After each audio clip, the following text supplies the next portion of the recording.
This is exactly why you will never be a professional if you stay in the United States.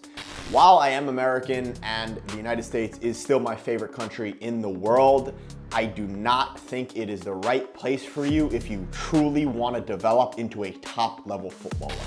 Yes, you can play in the USL. Yes, you can play in the MLS, which are decent leagues. But if you want to develop the most you can as a footballer, you need to be in Europe.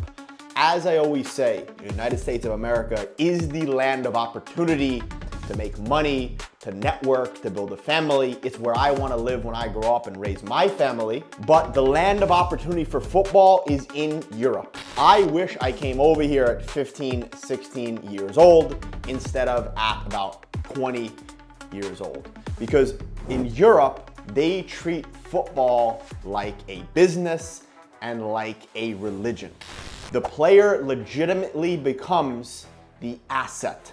Clubs in Europe know how to develop players through their academy system and eventually push them in to the first team.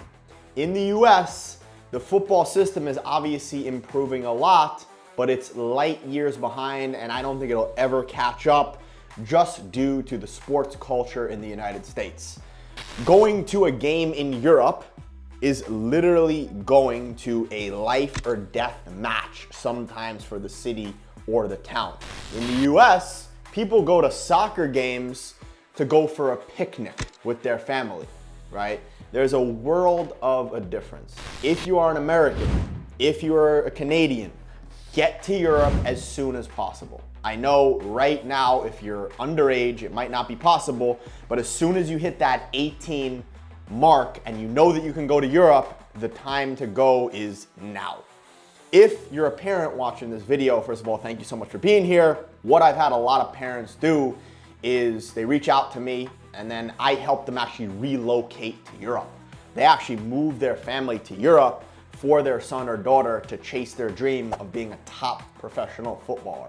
And what that can do for a lot of families is, number one, if the player is super good, it can help them with financial freedom. Obviously, that shouldn't be the number one goal, but most importantly, they allow their kid to live their dream, learn a new culture, learn a new language. They become super, super open-minded. They learn how cultures and traditions are in other countries, and they're not just focused on the US. The sad truth is, a lot of times in the US, Americans are under this bubble. And since I've been over in the States, I've always defended Americans, right? Because it's still my favorite country in the world, as I've said time and time again, and most of my friends are from there. But the truth is, Europeans are actually generally more cultured, right? They know more about other cultures. And obviously, the United States is very similar to Europe in that, state to state is basically country to country. But you're obviously still in the States when you're going state to state. When you're going to country in Europe, you're learning new cultures, you're learning new languages. That's besides the fact. Let's get into numbers. In the United States, there are about 333 million people, and there are only 77 professional clubs. Obviously, the number continues to grow. In England, there are 56 million people and 92 professional clubs. Just think about that for a second. Look at the opportunity. While I don't think England is a great opportunity for Americans to go unless you have a UK passport, and think about that, that's only one country in Europe. Think about Sweden, Germany, Norway, Iceland, Latvia, Lithuania, Estonia, Bulgaria, Romania, Hungary, Poland. I could go on and on.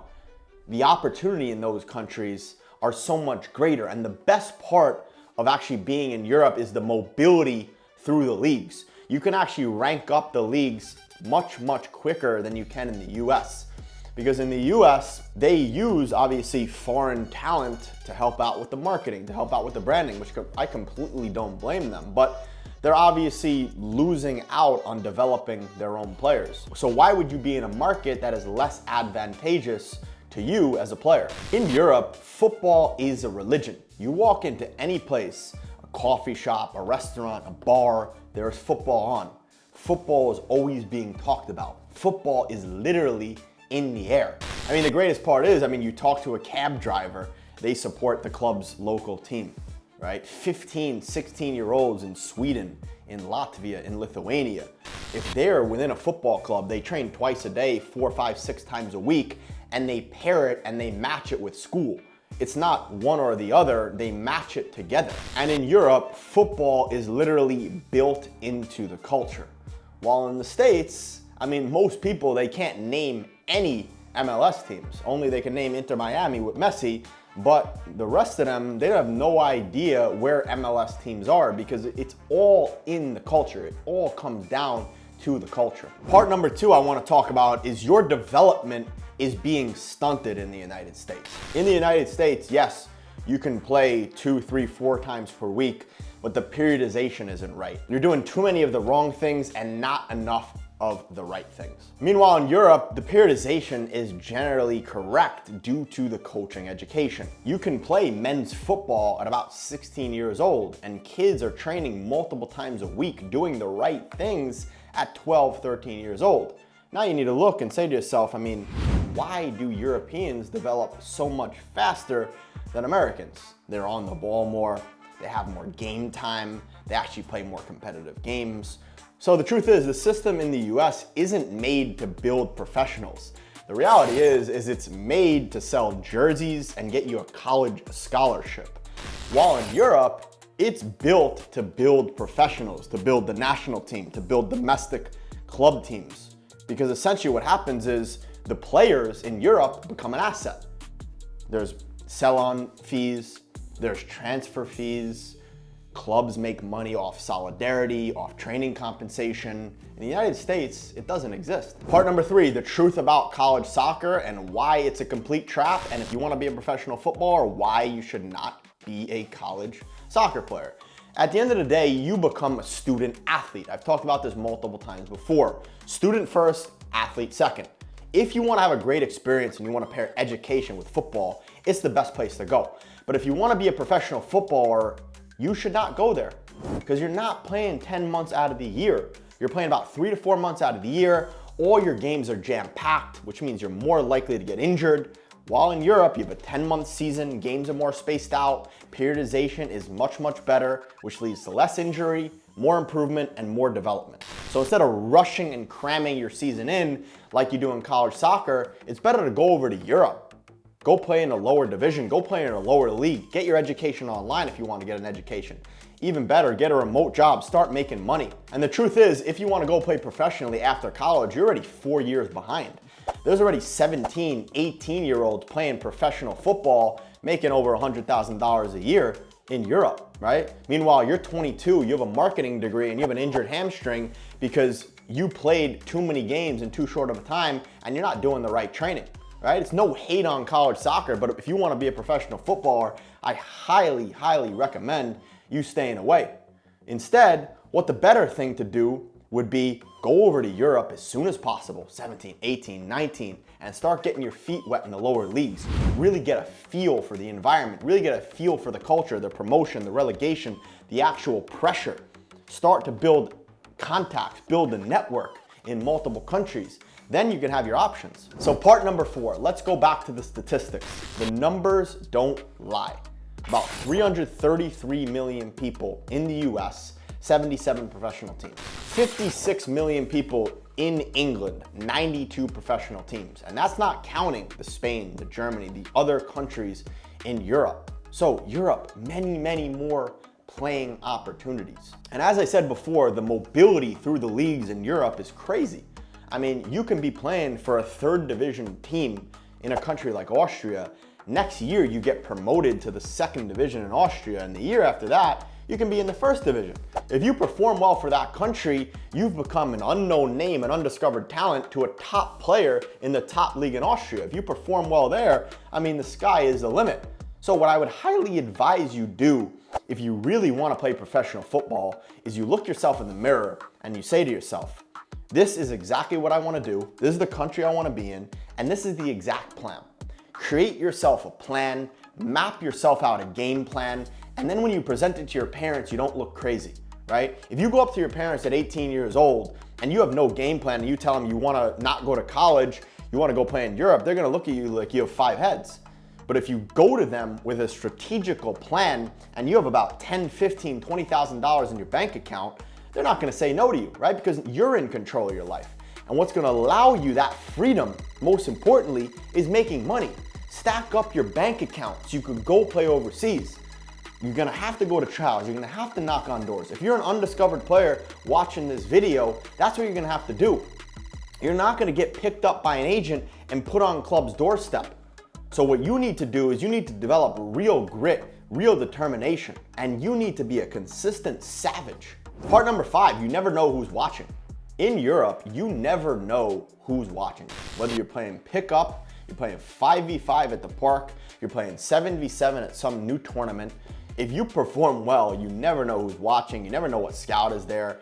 And in Europe, the reality is scouts, agents, sports directors are all over. And if it's not them, it could be their wife, it can be their friend, it can be their girlfriend, it can be their boyfriend, whatever it is, they're gonna find you, right? So if you perform well in every place you go and you view every day as match day like we do here at RicFit, you're going to be found. So step number 6, you may be asking, hey Rick, so where should I go? You got all these outrageous, outlandish plans, but I'm American, I'm a Canadian, I don't have an EU passport, it's tough to get a work visa over there. What do I do? So what you need to do is you need to take advantage of your 90-day visa-free period, and you need to find the country that you want to be in, you want to belong in. There are tons of countries that I talk about all over my social media, including Latvia, Lithuania, Estonia, Sweden, Finland, Norway, Romania, Moldova, Bulgaria, Hungary, Poland. All of these countries you can go and you can explore. But what I would highly advise you to do, like I said before, is do your research before going over to that country and say to yourself, where do I see myself for the next 2, 3, 4 years? Because what I would highly advise you do is you pick one country and you focus mainly on that. If you're consistently country hopping, it's gonna be very tough to be successful. But if you pick one country and you stay there, for example, if you're 17, if you're 16, 17, I would go to Germany. Some of the best development there. But obviously it depends on your age. If you have specific questions, obviously we can hop on a free 15-minute call and discuss that. But what I would do is do your own research. Take everything I've given you, all the free videos. I'll put also down below a free guide on how to sign your first professional contract without an agent as an undiscovered talent. You can read through that, you can watch that video, and it'll tell you everything you need. Part number 7, as I said before, make money and invest your money in a smart way. I would say that you need about $5,000, $10,000, $15,000 in your bank account before going over to Europe. Because if you don't have that money saved, it's gonna be tough going from trial to trial. And what I would highly advise you do is stop staying stuck in your 9-to-5 job and find yourself a remote job. So you can be financially free and you can be location free. I'll tell you a simple example. We have many players that we work with. We're working with about 20 players, getting them into the transfer window this coming window, right? I told a guy, hey buddy, how you doing? I got a trial for you over in Sweden in 2 weeks. They want you there as soon as possible. Oh, I can't get there for 4, 5, 6 weeks. All right, the opportunity is going to the other person. But if you have a remote job and you're not stuck at your 9-to-5 job, you can go whenever you want. You got 1, you got 2 suitcases, you have no family, you have no responsibilities. Now is the time to go. You're single, right? Go now. I wish I saw this video when I was 14, 15, 16 years old. I had no idea of the possibility and the potential of an American actually going over to Europe. But now the possibility is there. Working with people like us, the possibility is there. I can connect you with a club, get you a trial, no problem, right? But you gotta commit. You gotta show me that you're ready. You gotta show me that you have everything, right? You got the physicality, you got the mentality, you got the technical ability, you got the tactical ability. I can't just recommend you out of nowhere, go give you a trial because you reached out to me. We have hundreds of players reaching out to us. You need to make sure and you need to let me know how serious and professional you are on and off the pitch. Because when I recommend you to a club, my name is on the line. And if you go there and I don't do my due diligence on you, and I don't do a background check on you, and you go there and you underperform or you perform poorly, I can lose the contact, right? I've been building a contact like that for many, many years, and then you do something like that, and I can lose out on everything. So what you need to make sure before you reach out to us is you're fully ready to take this leap. You're fully ready to commit to this journey.